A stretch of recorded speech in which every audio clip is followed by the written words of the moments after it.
Puisi Tohang. Dalam video kali ini kita akan membahas tentang teori strukturalisme dalam sastra atau pendekatan objektif. Sebelum kita masuk ke inti pembelajaran, kita harus tahu dulu apa itu teori struktural. Teori struktural adalah teori yang membahas atau mengkaji karya sastra berdasarkan strukturnya, yaitu struktur intrinsiknya, tidak mengaitkan pengarang ataupun kejadian-kejadiannya. Maka dari itu, teori ini disebut sebagai teori pendekatan objektif. Di dalam teori struktural ada dua, yaitu puisi dan prosa. Prosa terbagi lagi ke dalam dua yaitu fiksi dan non-fiksi. Terdapat beberapa unsur intrinsik dalam puisi, yaitu tema, amanat baik yang tersurat maupun tersirat, diksi atau pilihan kata, rima atau sajak atau kesamaan bunyi, irama, pola lirik, pola bait, gaya bahasa. Dalam unsur intrinsik, prosa fiksi juga memiliki beberapa unsur, yaitu tema, amanat, sudut pandang, gaya bahasa, tokoh, alur, setting, paragraf. Baik, di sini saya akan mengambil salah satu contoh novel sastra, yaitu Rumah Kaca karya Pramoedya Anantatur. Kita akan masuk pada unsur intrinsiknya. Yang pertama yaitu tema. Tema dari novel ini adalah pengarsipan kegiatan politik yang tersimpan di mana-mana. Selanjutnya ada sudut pandang. Sudut pandang dalam cerita ini dapat dilihat lewat pemerintah kolonial. Novel ini menggunakan gaya bahasa yang berkembang pada masa itu atau gaya bahasa perumpamaan. Novel Rumah Kaca karya Pramoedya ini merupakan buku keempat sekaligus merupakan buku terakhir dari tetralogi Buru. Roman tetralogi Buru ini masih tetap mengambil latar belakang dan cikal bakal nation Indonesia di awal abad ke-20.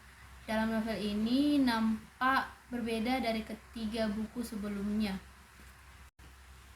Tokoh utama dalam buku ini bukan lagi Min Ke, melainkan Jacques Pangemanan. Buku ini lebih menyoroti kepada kegalauan yang dirasakan oleh Pangemanan sendiri.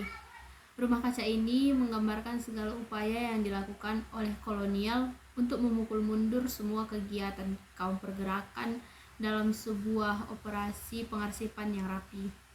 Dalam novel ini, akhir perjalanan hidup Min Ke pun terungkap. Pada awal cerita ini dimulai dengan penjelasan mengenai penyerangan yang menimpa Min Ke yang terdapat dalam novel ketiga Jejak Langkah. Dalam penyerangan itu, Princess Van Kasiruta yang merupakan istri dari Min Ke melakukan penembakan terhadap gerombolan Robert Surfo. Jacques Pangemanan yang saat itu merupakan seorang inspektur polisi pribumi ikut mempunyai andil ya dalam terjadinya penyerangan itu. Pada suatu hari ia ditugaskan untuk memata-matai dan menyingkirkan seseorang yang ia kagumi, Raden Mas Min Ke.